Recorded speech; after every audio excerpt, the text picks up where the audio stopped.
Well, if you're like me, you might be getting tempted by all the offers out there to maybe upgrade to an iPhone 13 right now, and begs the question, is that the best model out there for you? Is it the best version of a smartphone on the market for you? Of course, Microsoft has also been stepping up their game with their own phones, and for more on a look at the competition heating up there, happy to bring in Yahoo Finance's tech editor Dan Howley in this week's Tech Support to take a closer look at that. Dan?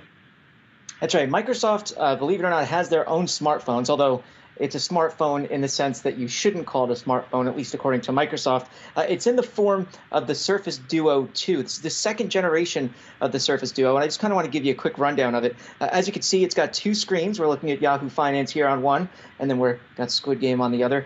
That's really the appeal of this, is that you can do two things at the same time, two apps, run them side by side. You can copy something from this side and bring it over to this side. So if you have a Notes app or an email, you can go back and forth, no problem. It's really interesting to see how Microsoft has made that work. It's also, believe it or not, running on Google's Android. So as you can see, I could swipe up, and there's the regular Android operating system. I can also swipe up here, and you can see the full screen piece. Now, there are some big drawbacks, though. The software is clunky and can be buggy. At times, I've had to find myself readjusting it several times to get the orientation right.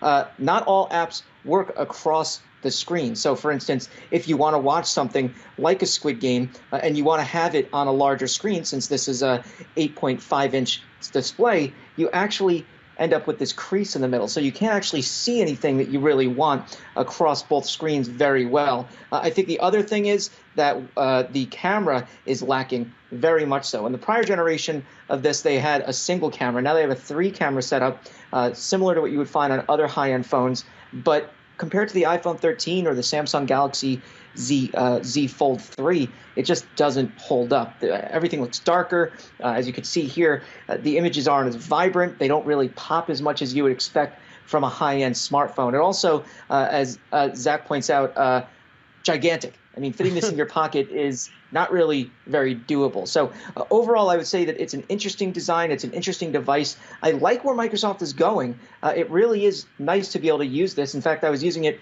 to watch Monday Night Football on Yahoo Sports, by the way, where you can stream it free, and doing some work. And when you want to just stream something, you can turn it into tent mode and use it like this. So I do think that it is a good device. It is interesting to see Microsoft going this way, and it's good to see them iterating on it. But right now, for $1,500, I don't think you should buy this yet.